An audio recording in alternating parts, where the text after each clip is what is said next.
The thermometer outside Lars Eriksson's barn read 42 degrees below zero, and through the gaps in his hay-bale walls, he could see his neighbor's cattle collapsing in the snow 300 yards away.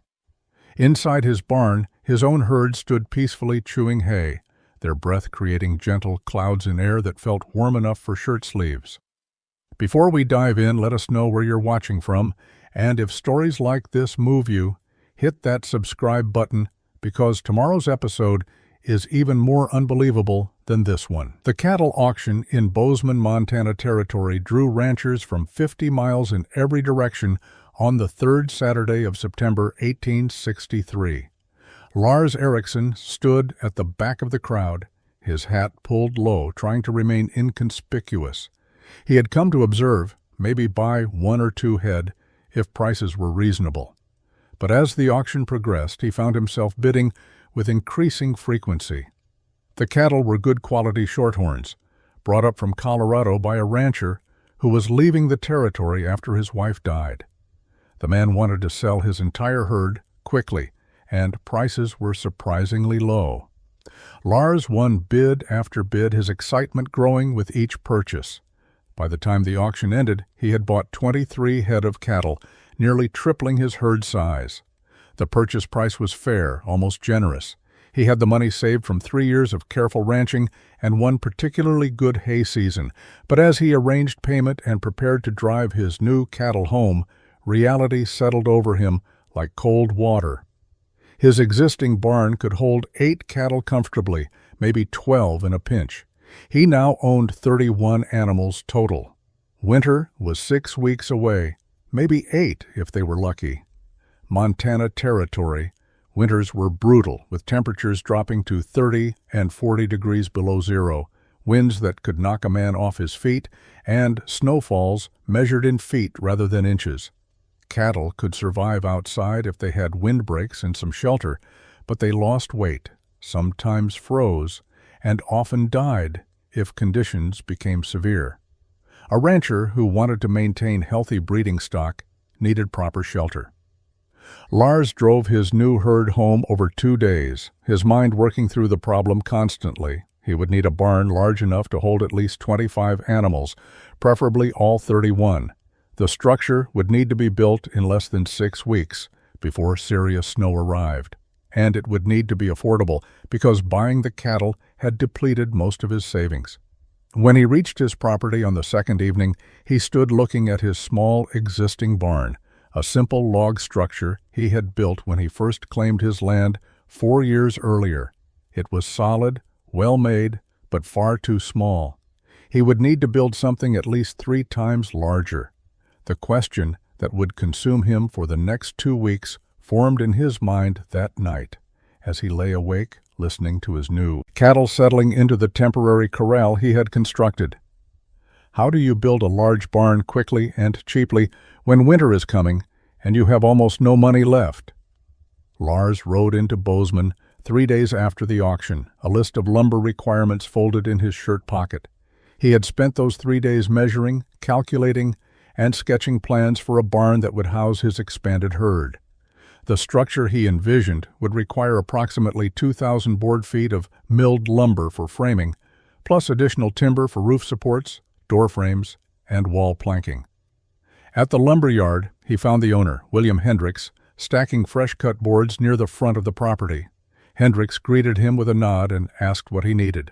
Lars showed him the list. Hendricks studied it for a long moment, then walked to his office and returned with a ledger and a pencil. He made calculations while Lars waited, the scratch of pencil on paper the only sound.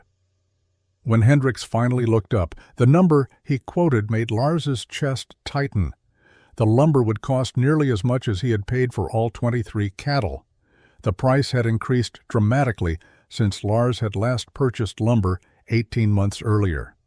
Hendricks explained that most of the local timber accessible by wagon had been claimed and cut. The lumber now came from farther up the mountain, requiring more labor and time to harvest and transport. Additionally, the new mining operations near Virginia City were consuming lumber at unprecedented rates, driving prices higher. Lars asked about buying timber directly and milling it himself. Hendricks shook his head. The nearest unclaimed timber stands were on land controlled by the larger ranches, who guarded their timber rights carefully. Even if Lars could access timber, he would need a sawmill or pit saw setup, neither of which he owned. The work would take weeks, and winter was approaching fast. Lars thanked Hendricks and left without purchasing anything. He rode to 2 other suppliers that afternoon. Both quoted similar prices, and one was actually higher. By the time he headed home that evening, the reality of his situation had become clear. He could not afford to build a conventional timber barn large enough for his herd. Even if he could somehow borrow the money, taking on that much debt would risk everything he had built over 4 years of hard work.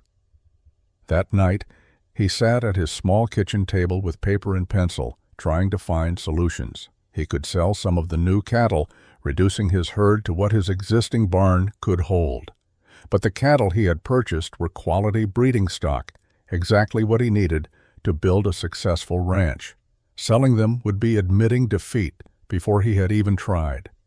He could risk keeping them outside through winter with minimal shelter, accepting that he would lose some animals. But that felt like failure too, and wasteful. He could attempt to build a smaller addition to his existing barn, housing some cattle inside and some outside. But that solution still required lumber he could not afford, and it guaranteed he would lose animals. As the candle burned lower and midnight approached, Lars admitted to himself that he had no good options. He had expanded his herd without securing the resources to properly care for them. It was a mistake born of excitement and opportunity, and now he would have to find a way to correct it. Lars spent the next morning working with his hay. The first cutting from late July had dried properly, and he had been stacking it in preparation for winter feeding. Each bale weighed approximately 60 pounds, compressed tightly with wire he had purchased from the general store.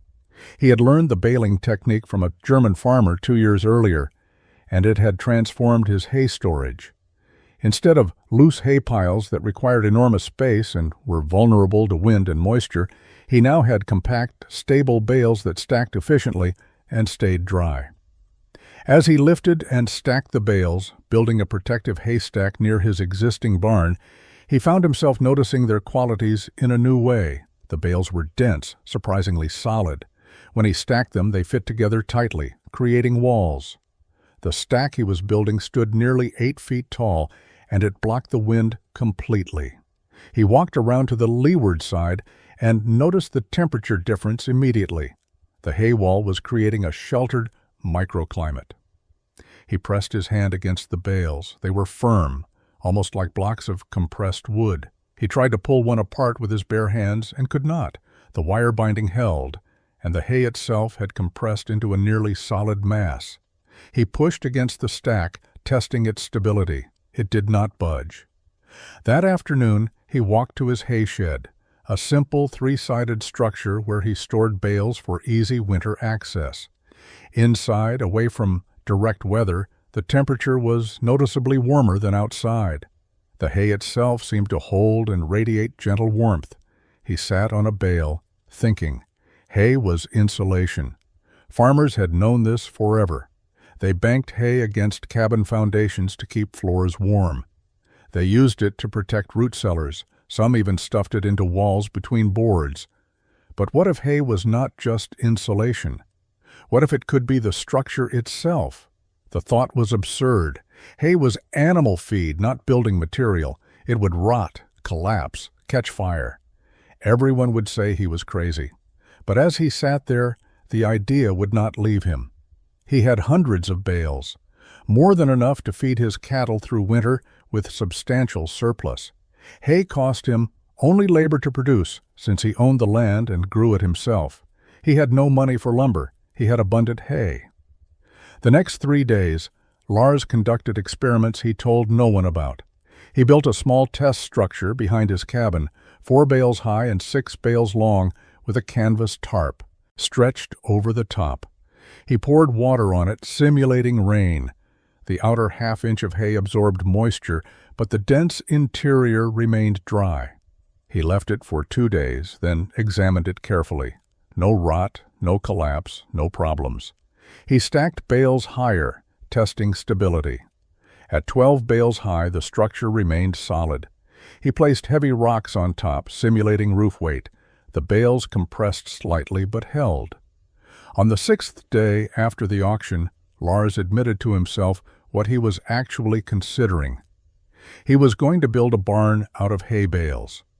The idea was ridiculous, probably impossible, and everyone would think he had lost his mind, but it was also his only option. Lars rode back to Bozeman on a cold morning in early October, the wind carrying the first hints of coming winter. He had decided that before attempting something as unconventional as a hay bale barn, he should at least consult with people who understood construction and animal husbandry. His first stop was the carpenter's shop on Main Street. Thomas Mackenzie had built half the structures in Bozeman and was known for solid, practical work. Lars found him planing boards for a storefront. Mackenzie listened to Lars's description of his problem, nodding along until Lars mentioned his potential solution. When Lars said he was considering building a barn from hay bales, Mackenzie stopped planing and looked at him with something between concern and amusement. Mackenzie asked if Lars was serious. When Lars confirmed he was, Mackenzie set down his plane and explained, slowly and carefully, why hay could not be used as building material. Hay was organic matter that would rot when exposed to moisture. It would provide homes for rodents, insects, and snakes. It would compress and collapse under roof weight. Most critically, it was essentially dried fuel waiting for a spark. One lightning strike, one careless lantern, and the entire structure would become an inferno, probably killing any animals inside. Mackenzie suggested Lars reconsider his cattle purchase or take out a loan for proper lumber. From the carpenter's shop, Lars went to see Robert Patterson, who owned the largest ranch in the area. Patterson had built multiple barns and had 40 years of ranching experience. He received Lars in his study, offering coffee while Lars explained his situation. Patterson listened more patiently than Mackenzie had, but his conclusion was the same. He told Lars that he understood the temptation to find cheap solutions, but animal husbandry required proper facilities. Cattle needed ventilation, which hay walls could not provide. They needed protection from fire hazards. They needed structures that would last years, not a single season. Patterson offered to sell Lars some timber from his land at a reduced price, and suggested Lars could work off the debt through occasional labor. It was a generous offer, but Lars calculated quickly and realized even with the discount he could not afford enough timber before snow arrived. His final stop was the general store, where he mentioned his idea to the owner while purchasing supplies. The owner actually laughed, then apologized and explained he thought Lars was joking. When he realized Lars was serious, he shook his head and said that desperation sometimes made men consider foolish things, but that did not make those things less foolish. He suggested Lars sell some cattle, cut his losses, and build properly next year. Lars rode home that afternoon with the same supplies he had arrived with and no support for his idea.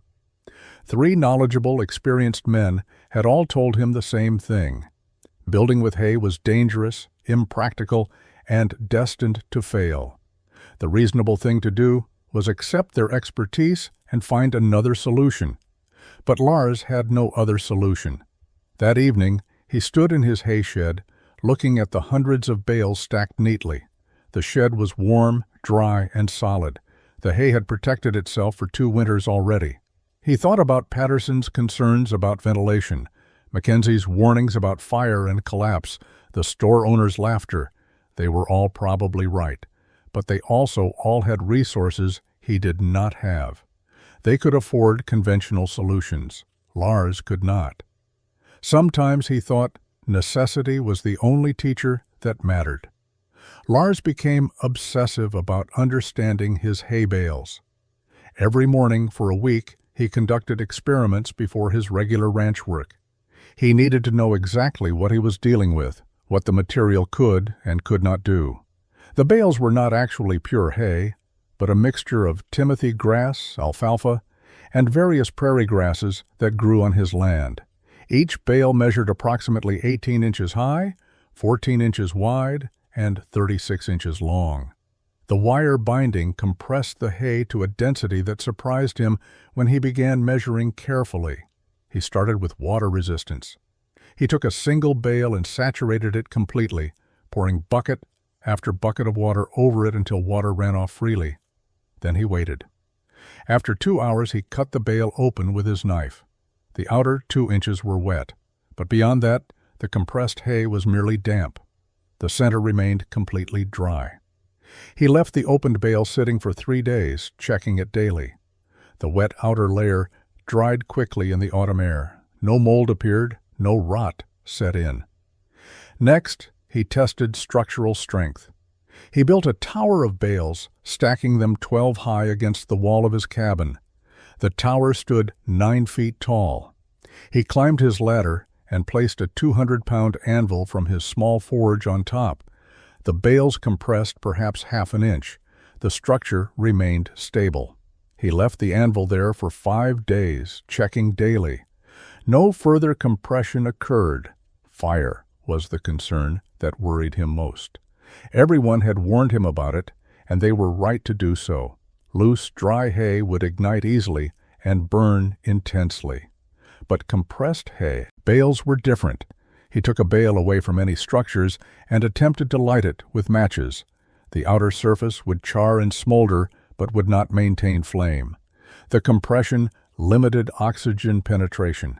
He finally got sustained burning only by pulling the bale apart, loosening the hay to allow air circulation.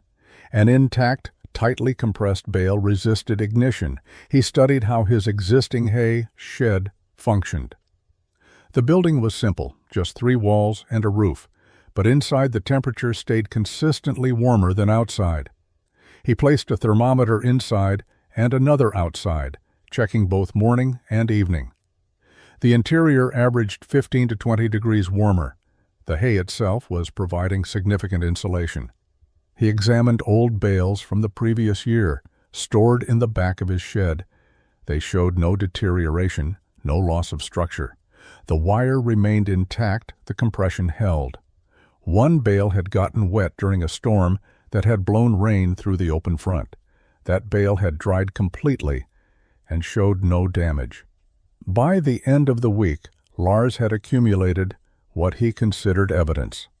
Properly compressed hay bales were water-resistant, structurally sound, fire-resistant when intact, and provided excellent insulation. The material everyone said was impossible might actually work. The question was no longer whether hay could function as building material. The question was whether he could design a structure that maximized its strengths while minimizing its weaknesses. Lars began construction on October 8, 1863.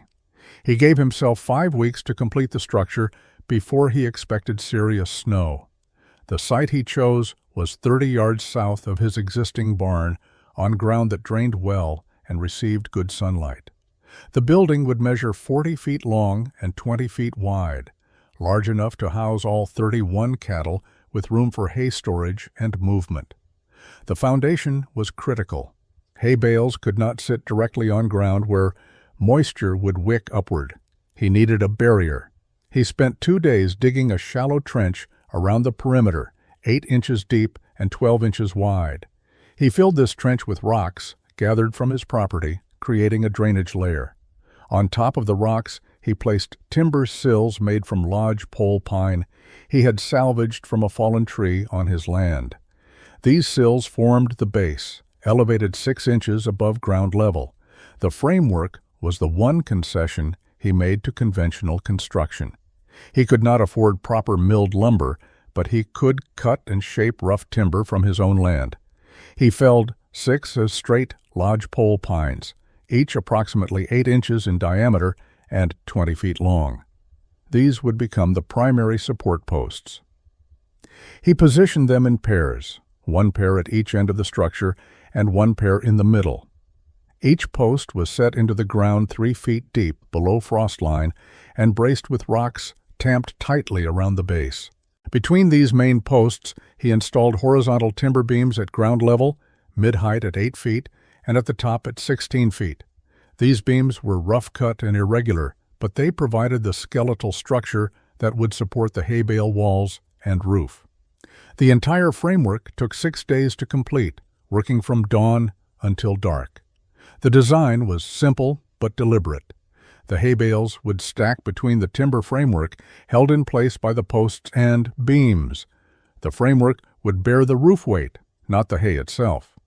This addressed Mackenzie's concern about compression and collapse.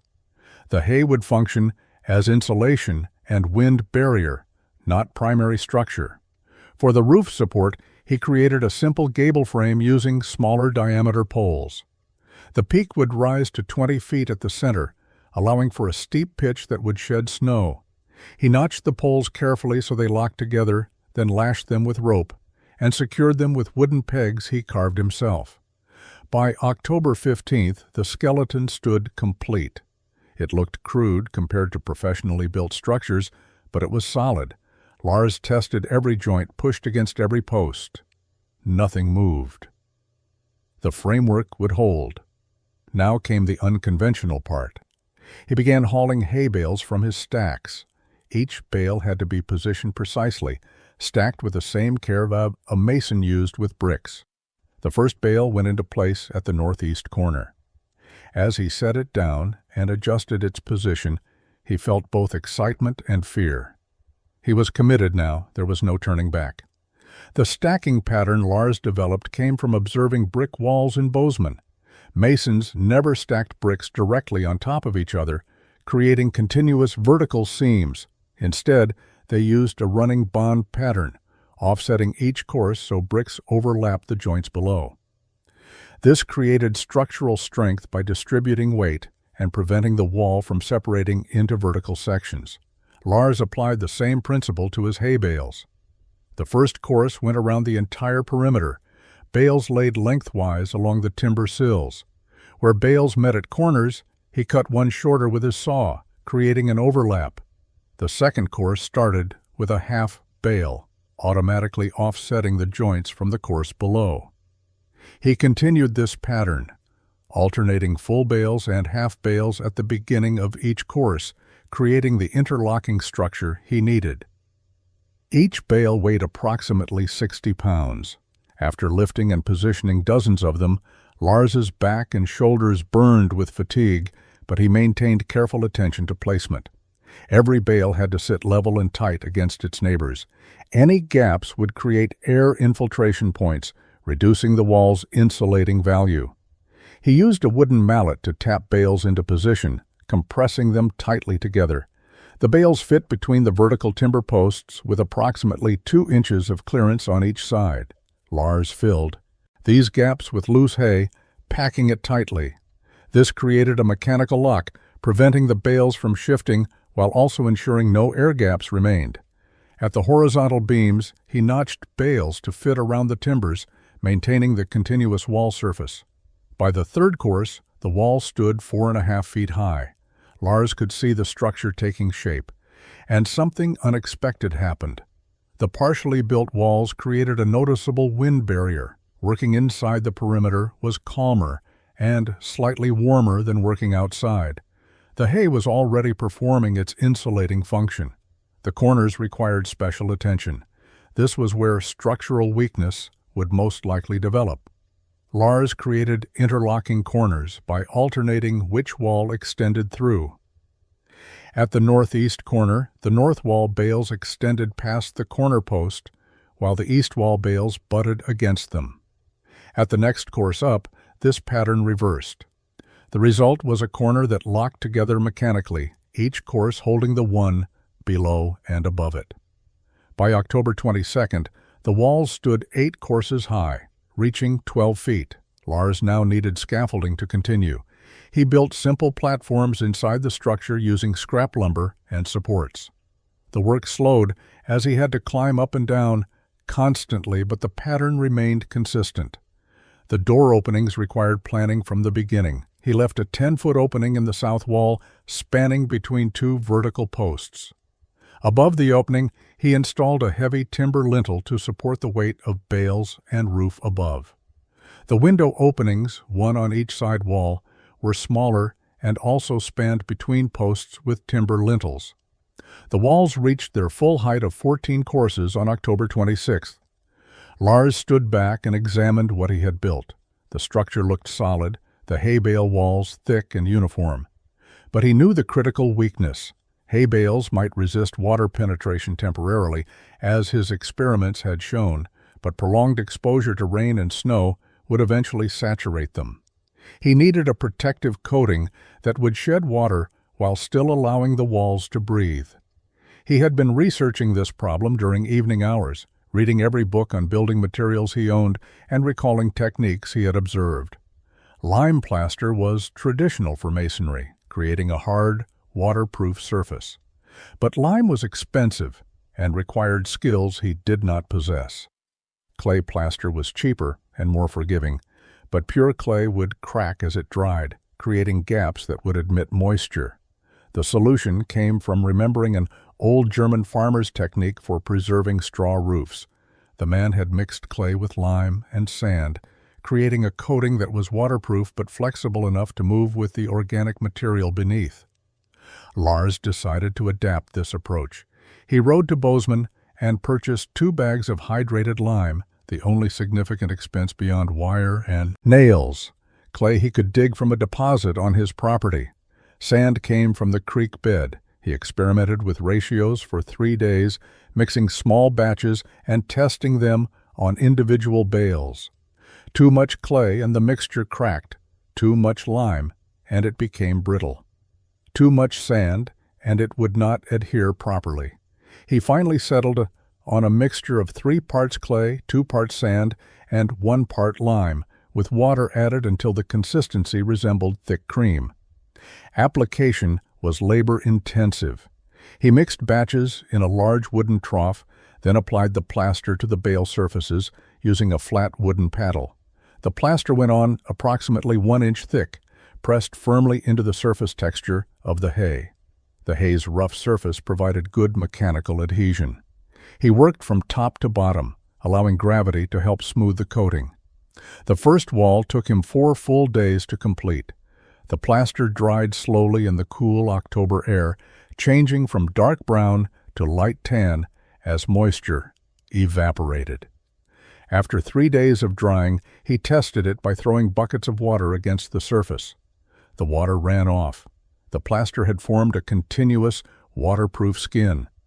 More importantly, when he placed his hand against the wall, he could feel slight airflow through microscopic pores. The wall was breathing, allowing interior moisture to escape while preventing exterior water from entering. He moved methodically around the structure, completing 1 wall before starting the next. The work was tedious, and his hands became raw from the lime, but he could see the transformation. The rough hay-bale walls were becoming smooth, professional-looking surfaces. The structure no longer looked experimental or crude. It looked intentional, like a building designed to be exactly what it was. By November 8th, all exterior walls were plastered and drying. The barn had a skin. The roof presented Lars's greatest engineering challenge. A conventional barn roof was simply a water barrier, boards or shingles laid over rafters. But Lars wanted more. He wanted the same insulation for the ceiling that his walls provided. The question was how to support hay bales overhead without creating a ceiling so heavy it would collapse or compress the walls below. His framework of timber beams and rafters would support the structural load, but he needed to create a platform for the hay bales. He spent 2 days cutting and fitting rough boards across the rafters, creating a ceiling deck. The boards were irregular, salvaged from his property, and roughly milled with a pit saw. They did not need to be perfect, just strong enough to support hay bales. Once the deck was complete, he faced the challenge of getting hay bales onto the roof. Each bale weighed 60 pounds, and the roof peak stood 20 feet high. He rigged a simple pulley system using rope and a block attached to the peak timber. With this system, he could haul bales up from ground level, though each one required significant Effort. His shoulders and back, already tired from weeks of construction, protested with every pull. He laid the bales flat across the roof deck, running perpendicular to the rafters. The steep pitch made this difficult. Bales wanted to slide downward. He secured each one temporarily with rope until the entire first layer was complete. The bales covered the deck completely, creating a 6-inch thick layer of insulation. He packed loose hay into any small gaps, ensuring complete coverage. Over this insulation layer, he stretched canvas tarps he had purchased in Bozeman. The canvas formed a moisture barrier, protecting the hay bales from any roof leaks while still allowing some breathability. He overlapped the canvas sheets and secured them with thin wooden strips nailed through the canvas into the deck below. The final layer was traditional roofing. He had saved money throughout the project specifically for this component. He purchased tar paper and wooden shingles, knowing the roof needed to be completely waterproof. The tar paper went down first, overlapping in the traditional manner to shed water. Then came the shingles, starting at the eaves and working upward. He had never shingled a roof before, but the work was straightforward if time-consuming. The completed roof system had 4 distinct layers: structural deck, hay bale insulation, canvas moisture barrier, and shingled weather surface. Total thickness exceeded 8 inches. No conventional barn roof provided anything close to this insulation value. Lars calculated that heat loss through his ceiling would be minimal, perhaps 1/10 of what a standard roof allowed. The chimney required special attention. He had planned for a stove inside and needed a proper flue. He built a brick chimney base inside, then ran stovepipe through a carefully constructed opening in the roof layers. Around the pipe, he used metal flashing to prevent water infiltration. This was the one point where his roof system was vulnerable, and he took extra care with the installation. By November 13th, the roof was complete. Lars built the barn doors using lumber he had been saving from his original property claim. The doors needed to be large enough for cattle to enter comfortably, strong enough to withstand wind and animal pressure, and well sealed to prevent heat loss. He designed double doors, each 5 feet wide and 8 feet tall, meeting in the middle when closed. Each door consisted of vertical planks held together by horizontal cross braces. He used a diagonal brace on each door for additional strength, creating the traditional Z pattern that prevented sagging. The planks were tongue and groove where possible, fitted tightly together to minimize air gaps. He planed the edges carefully so the doors would seal properly when closed. The door frame presented a challenge because it had to interface with his hay bale walls. He had left the timber posts exposed at the door opening, and these became the frame's vertical supports. He attached the frame directly to these posts with heavy nails, creating a solid mounting point. Where the frame met the plastered hay walls, he sealed the joint with additional plaster, creating a continuous surface with no gaps. Hinges were expensive, so he made his own using heavy strap iron. He heated the iron in his forge and bent it to create simple but functional hinges. Each door got 3 hinges, top, middle, and bottom, providing strength and preventing warping. The doors hung true and swung easily despite their weight. For securing the doors, he installed a heavy timber crossbar that dropped into iron brackets on each side. This system was simple, reliable, and required no lock. Additionally, he fitted a leather latch that could be operated from inside or outside. Ventilation was crucial. Cattle produced moisture through breathing and body heat. Without airflow, that moisture would condense on walls and ceiling, potentially causing problems. But too much ventilation would defeat the insulation's purpose. Lars needed controllable airflow. His solution was adjustable vents positioned high on each side wall. He had left deliberate gaps in the hay bale walls during construction, 4 feet below the roofline. Each vent opening measured 2 feet wide and 1 foot tall. He built simple wooden shutters that slid horizontally to open or close the vents. In winter, he could close them completely during extreme cold, or open them partially when temperatures moderated. The vents worked on simple convection principles. Warm, moist air from the cattle would rise and exit through the high vents. Fresh air would enter through small gaps around the doors at ground level. The airflow would be gentle but continuous, removing moisture without creating drafts that would chill the animals. He tested the vent system before installing cattle. He built a small fire inside, creating smoke to visualize airflow. With vents closed, smoke accumulated near the ceiling. With vents partially open, smoke drifted slowly toward the vents and exited. With vents fully open, airflow increased noticeably. The system worked as designed. By November 16th, doors and ventilation were complete. The structure was now a fully enclosed, controllable environment. Lars stood inside with the doors closed, noting the immediate difference from outside conditions. The temperature inside was already warmer, even without animals or heat source. The cast iron stove Lars installed was small, designed originally for heating a cabin rather than a barn. He positioned it in the northeast corner, away from the main cattle area, but central enough to distribute heat. The stove sat on a brick hearth he constructed using fire bricks purchased in Bozeman. The hearth extended 3 feet in all directions from the stove, protecting the hay-bale floor from any sparks or embers. The stovepipe ran straight up through the roof, connecting to the brick chimney he had built. He inspected every joint carefully, ensuring tight connections with no gaps where sparks could escape.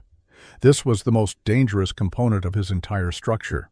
One stray ember could potentially ignite the hay, despite his experiments showing compressed hay's fire resistance.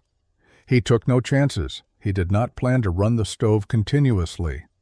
Cattle generated significant body heat, and 31 animals in an insulated space would raise the temperature considerably.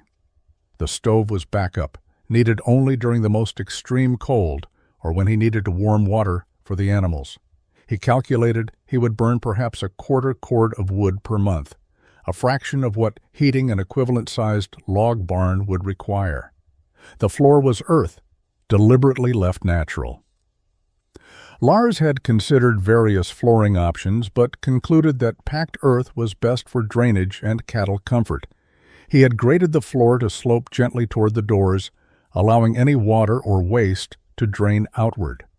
Over time, the cattle's hooves and the addition of bedding straw would pack the earth into a hard, smooth surface. He divided the interior space into functional areas.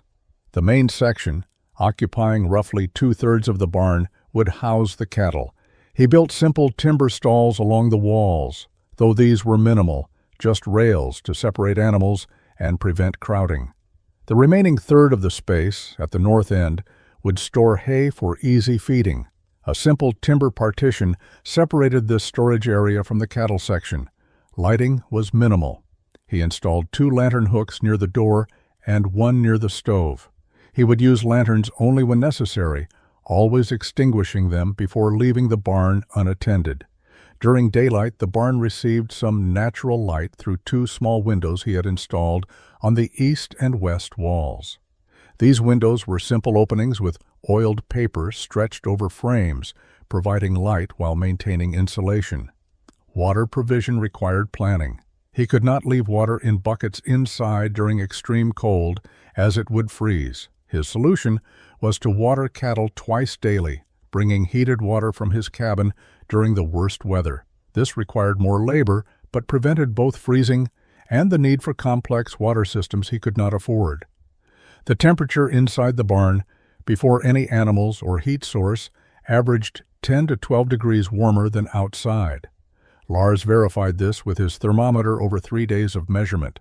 The hay-bale walls and insulated roof were already moderating temperature significantly. Once he added 31 cattle, each producing as much heat as a small stove, the temperature difference would increase substantially.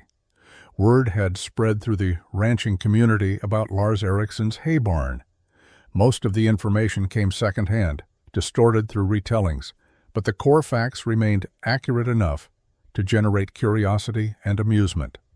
A Scandinavian rancher was building a barn entirely from hay bales. The story seemed too ridiculous not to investigate. The first visitor arrived on November 18th. Robert Patterson, the large rancher who had offered Lars timber weeks earlier, rode up while Lars was installing the final exterior plaster touches.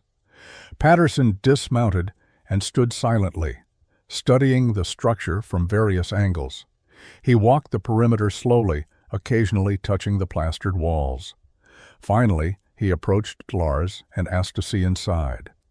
Lars opened the doors. Patterson entered, examining the hay-bale walls, the insulated ceiling, the ventilation system.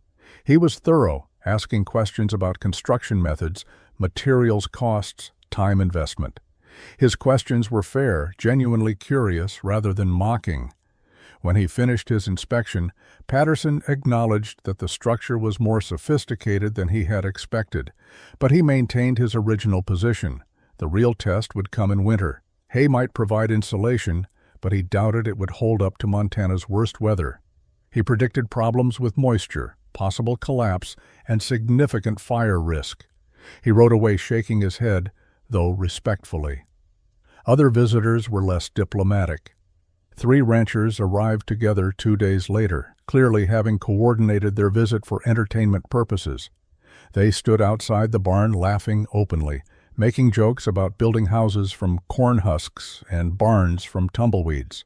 One asked if Lars planned to let his cattle eat their way out if they got hungry. Another suggested Lars should build his cabin from hay too, save money on both housing and heating fuel. Lars tolerated the mockery quietly, offering no defense or explanation. When one rancher asked how long Lars thought the structure would last, he simply said they would find out. The group eventually left, still laughing, after one placed a mock bet with another about whether the barn would collapse before Christmas or after. The town carpenter, Mackenzie, visited in late November with 2 of his workers. He examined the construction with professional interest, acknowledging the structural framework was sound and the plasterwork competent. But he pointed out what he considered fatal flaws. The hay-bale walls were untested technology with no proven track record. The fire risk remained extreme regardless of Lars's experiments with compressed bales. Most critically, Mackenzie predicted the walls would begin rotting by spring, undermined by moisture from cattle breath and body heat. He told Lars he appreciated the innovative thinking, but innovation and practicality were different things. He left having documented the construction methods, planning to write about the experiment's eventual failure. By the end of November, approximately 15 people had visited the barn. None offered encouragement. Most predicted failure within months. 2 ranchers made actual wagers with each other about when the structure would need to be abandoned. Lars accepted all criticism without argument, but privately he noted that none of these men had solved his actual problem. They had conventional wisdom and resources. He had neither. Lars moved his cattle into the hay-bale barn on November 28, 1863. The timing was deliberate. Weather forecasts suggested snow was coming within days, and he wanted his herd settled before the first serious storm. The temperature that morning was 18 degrees with clear skies and light wind from the northwest. He began at dawn, moving cattle in small groups of 4 or 5. The animals were initially hesitant about entering the unfamiliar structure, but once the first group went inside and began exploring, the others followed with less resistance. Cattle were herd animals, taking cues from each other. By mid-morning, all 31 head were inside, distributed throughout the main section. The cattle's immediate response surprised even Lars. Within an hour, they had settled noticeably. The barn's interior was calm, protected from wind, and warmer than outside. The animals began eating hay from the storage section, drinking from the water buckets Lars had filled, and lying down in relaxed positions. Their behavior indicated comfort and contentment. Lars had spread a thick layer of straw across the floor before moving the cattle in. This bedding would absorb moisture, provide cushioning, and generate additional warmth as it composted slowly. He planned to add fresh straw weekly and remove soiled bedding monthly, maintaining sanitary conditions throughout winter. By afternoon, several neighbors had arrived to watch the spectacle. They stood outside in the cold, observing through the open doors as Lars worked inside, organizing feed stations and checking water supplies. Their comments were predictable. One mentioned the barn smelled like a haystack, which he considered appropriate since it was a haystack. Another suggested Lars should charge admission for people to see cattle living inside their own food supply. More interesting was the visitors' involuntary physical response. When they stood outside, they stamped their feet, pulled their coats tight, and shivered in the 18-degree cold. When they stepped inside to observe more closely, they stopped shivering. Several remained inside longer than necessary, unconsciously seeking the warmth. One rancher commented that the barn was surprisingly comfortable, then quickly added that comfort in November meant nothing when January arrived. Lars checked the thermometer he had mounted inside near the door. The interior temperature was 38 degrees, 20 degrees warmer than outside. The cattle had been inside only 6 hours, and already their collective body heat was raising the temperature substantially. He estimated that after several days, once the thermal mass of the hay walls fully absorbed and retained heat, the temperature would stabilize even higher. That evening, he performed a final check before dark. All animals appeared healthy and calm. The ventilation system was working properly, with slight airflow visible when he held a candle near the upper vents. Moisture was not condensing on walls or ceiling. The stove remained unlit, unnecessary despite the cold outside. As he closed and barred the doors, Lars felt something he had not experienced since the auction. He felt confident his herd would survive winter. The structure might be unconventional, mocked by everyone who saw it, but it was performing exactly as he had calculated it would.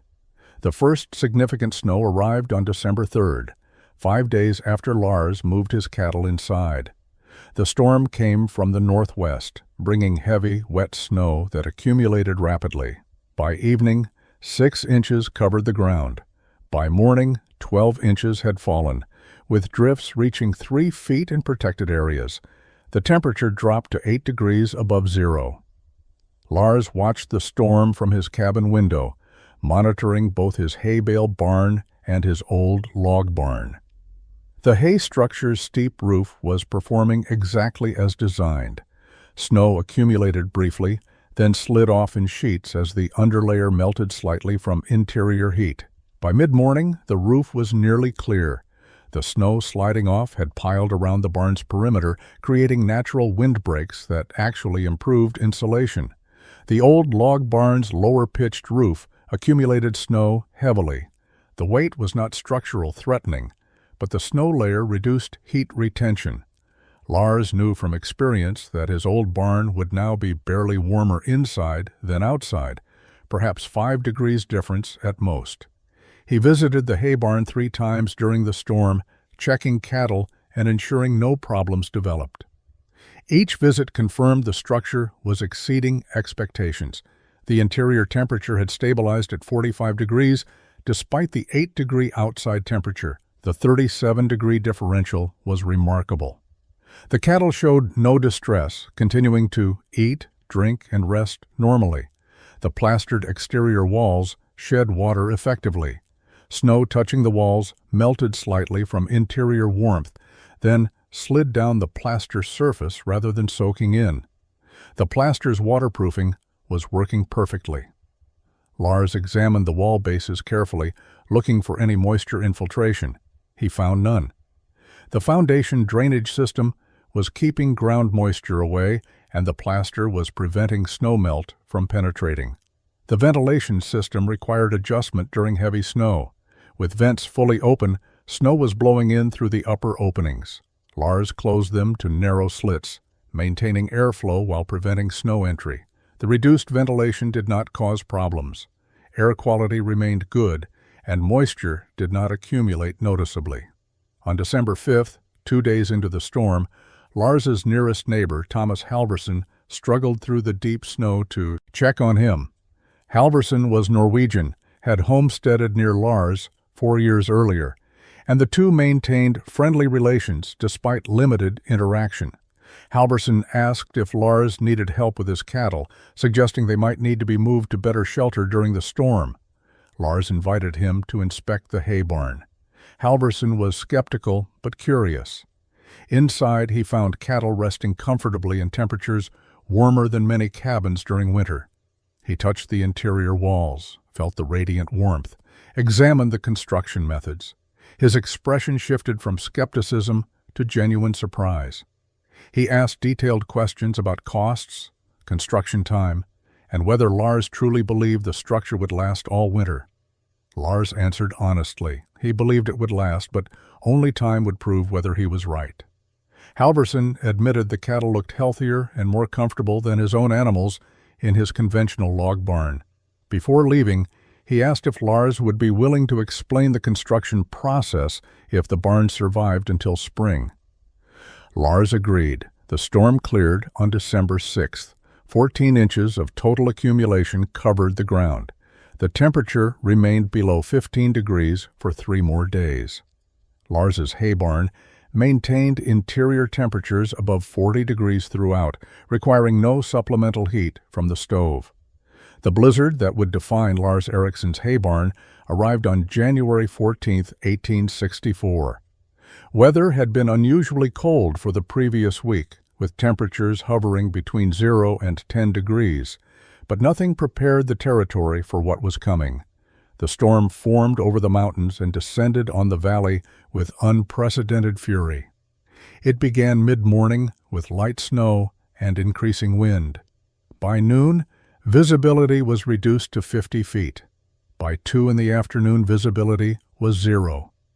Wind reached sustained speeds of 40 miles per hour with gusts exceeding 60. The temperature dropped to 22 degrees below 0, and with wind chill, conditions became lethal. Snow fell so heavily that measuring accumulation was impossible, as wind created drifts 10 feet tall while leaving other areas scoured to bare ground. Lars recognized the danger early. He had experienced Montana blizzards before, but the intensity of this storm was extraordinary. By mid-afternoon, he made the decision to shelter in his barn with his cattle rather than risk traveling back and forth to his cabin. The 30 yards between buildings had become impassable. He grabbed blankets, food, and water from his cabin during a brief lull, then sealed himself in the barn. Inside, the cattle sensed the storm's violence, but remained surprisingly calm. The barn provided such complete protection from wind and cold that the animals' usual storm anxiety was minimal. The howling outside was audible but muffled. The walls did not shake or groan as log structures did. The building stood solid and quiet. Lars lit the small stove for the first time in weeks, not because the barn needed heat, but because he wanted warm food and the psychological comfort of fire.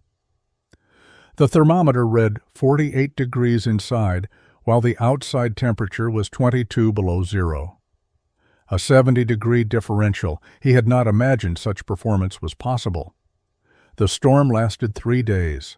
Lars stayed with his cattle the entire time, venturing out briefly during occasional lulls to check his cabin and survey conditions. The landscape was unrecognizable, transformed by massive drifts and devastating wind. On the second day, he walked toward his neighbor Halverson's property, struggling through waist-deep snow. He could see Halverson's log barn from 200 yards away. The roof had partially collapsed under snow load and wind pressure. He could hear cattle bawling in distress. He tried to reach the barn to help, but the snow was too deep and the wind too strong. He retreated to his own barn, guilty about his inability to assist, but realistic about the conditions. No one could work effectively in these conditions. They would have to wait for the storm to break. On the third day, the wind finally diminished. Snow continued falling, but lightly. Temperature rose slightly to 10 below 0. Lars prepared for what he knew he would find outside. The storm had been historic, the kind of event people would discuss for decades. Livestock mortality would be severe across the entire territory. He opened his barn doors as the storm was ending and stood looking at his own cattle. All 31 head were alive, healthy, and calm. They had spent 3 days in comfort while outside conditions had been lethal. Lars emerged from his barn on January 17th to a landscape transformed by devastation. Snow depth varied wildly, from bare patches where wind had scoured the ground to drifts reaching 15 feet. The temperature was 12 degrees below zero under clear skies. The silence was profound, broken only by occasional sounds that made Lars's chest tighten with dread. He walked first to Halverson's property, the journey taking 40 minutes through deep snow. What he found was worse than he had feared from a distance. The barn's roof had collapsed completely during the storm's second night. 7 cattle lay dead in the wreckage, frozen solid. 4 others had survived but were in poor condition, huddled together in the barn's one remaining corner. Halverson emerged from his cabin as Lars approached, his face showing exhaustion and defeat. Halverson explained what had happened. The snow load combined with wind pressure had exceeded his roof's capacity. The collapse had killed 3 animals immediately. 4 others had died from exposure during the following 36 hours. He had tried to bring the survivors into his cabin, but could only fit 2.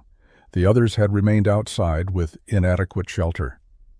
Halverson asked about Lars's herd with resignation in his voice, clearly expecting to hear similar losses. When Lars told him all 31 head had survived in complete comfort, Halverson stopped moving and stared. He asked Lars to repeat himself. Lars did, explaining the barn had maintained interior temperatures near 50 degrees throughout the storm. Halverson's expression shifted through disbelief, confusion, and finally something resembling anger. Not anger at Lars, but at his own losses that might have been prevented. The 2 men walked together to survey other nearby properties. Patterson's large ranch had lost 17 head from his herd of 80.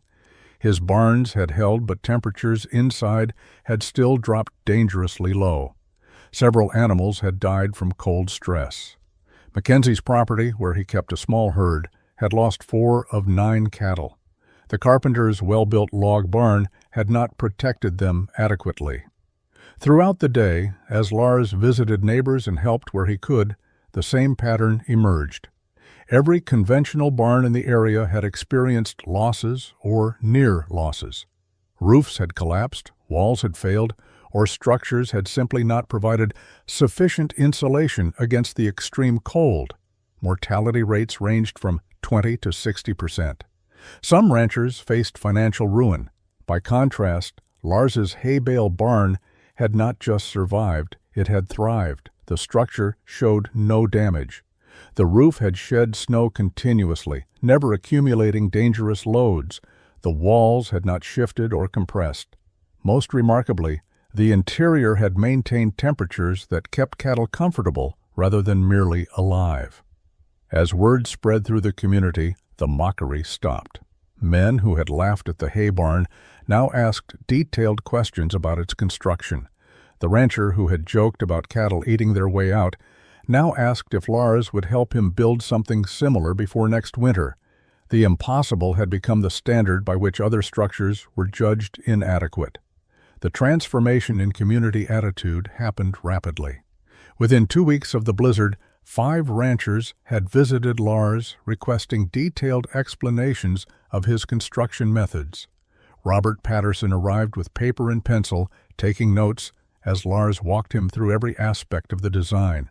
Patterson's questions were specific and technical, no longer skeptical, but genuinely seeking to understand.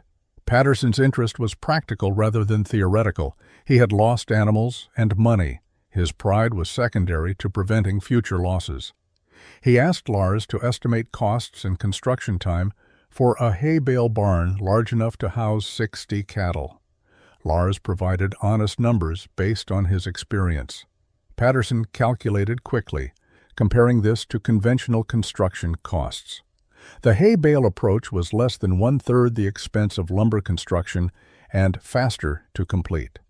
Thomas Halverson began building his replacement barn in early February, using Lars's methods. Lars spent 3 days helping him establish the foundation and framework, explaining the critical details that made the system work. Halverson was meticulous, measuring everything twice and asking questions constantly. His barn was larger than Lars's, designed for 40 head, but the principles remained identical. Word spread beyond the immediate community. A rancher from 30 miles north rode to Lars's property specifically to inspect the hay barn. He brought his 2 sons and spent an entire afternoon examining the structure, taking measurements, and asking about the plastering technique. He explained his own situation. He had land, cattle, and hay production capacity, but no money for conventional building materials. Lars's method offered him a viable path forward. Mackenzie the carpenter arrived in late February with an unusual request. He wanted to study the structural framework and learn the plastering technique. Mackenzie acknowledged that he had been wrong about Hay-Bale construction. The blizzard had proved its superiority over conventional methods, at least for livestock sheltering in extreme climates. Mackenzie asked if Lars would object to him offering Hay-Bale barn construction as a service to clients. Lars had no objection. He wanted the technique to spread, believing it solved real problems for people with limited resources. By March, 4 new Hay-Bale barns were under construction within 20 miles of Lars's property. Each builder made slight modifications based on their specific needs, but all followed the core principles: proper foundation, structural framework, running bond bale stacking, lime clay plaster, and insulated roof. The technique was evolving from an experiment into an established method. The most significant conversion was Patterson. In April, he began constructing a massive hay-bale barn, 60 feet long and 30 feet wide, designed to house his entire primary herd. He hired 2 workers specifically for the project and completed it in 5 weeks. The structure was impressive, incorporating refinements that improved on Lars's original design. Patterson installed larger ventilation systems, used higher quality plaster materials, and added a more sophisticated timber framework. When completed, it represented the technique's evolution from desperate innovation to refined methodology. That summer, Lars received visitors from as far as 200 miles away. Ranchers had heard stories about the hay barns that had survived the Great Blizzard of 1864. They came skeptical, but left convinced, carrying knowledge back to their own communities. Lars Ericsson never sought fame for his hay-bale barn. He continued ranching through the 1860s and 70s, gradually expanding his operation as profits allowed. His original hay barn served for 23 years before he finally replaced it with a larger structure using the same principles. When he demolished the original, he found the hay bales still intact, compressed and dried into material more similar to dense fiberboard than hay. They had not rotted, had not lost structural integrity, and had provided consistent insulation for more than 2 decades. He married in 1867 a widow named Ingrid Johansson, who had lost her husband to cholera. They raised 4 children on the ranch. Lars taught his sons the hay-bale construction technique, and all 4 built their own barns using the method when they established their properties. The technique passed through families, spreading across Montana Territory and beyond. By 1880, hay-bale construction was common enough in the northern plains that it no longer generated comment. Dozens of barns, some houses, and even a few commercial buildings used the method. Engineers began studying the technique formally, publishing papers about hay's insulating properties and structural potential. Universities included hay-bale construction in agricultural curricula. The technique evolved significantly from Lars's original design. Builders developed standardized baling sizes, improved plaster formulations, and more sophisticated framework systems. Some incorporated hay bales into hybrid designs, using conventional framing with hay bale infill. Others created entirely experimental structures, testing the material's limits. The innovation that Lars had developed from desperate necessity became a field of genuine engineering research. Lars died in 1896 at age 63, having lived to see his impossible barn become conventional wisdom.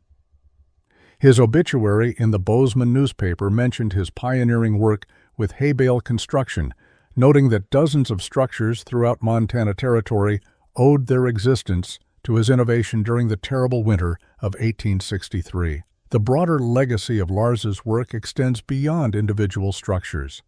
His hay barn represented a principle that would resurface repeatedly in frontier history: constraint drives innovation. Lars had neither money for conventional materials nor access to traditional resources. These limitations forced him to reconsider basic assumptions about what materials could accomplish. The result was not just a functional barn, but a genuinely superior solution to a persistent problem. Modern sustainable building movements rediscovered hay-bale construction in the late 20th century, treating it as innovative green technology. Researchers testing these modern hay-bale structures eventually traced the technique's history backward, discovering Lars Ericsson's barn and dozens of similar structures from the 1860s. The desperate experiment of a Norwegian rancher facing winter with insufficient resources had accidentally pioneered principles of thermal mass, passive solar design, and sustainable materials that would be celebrated more than a century later.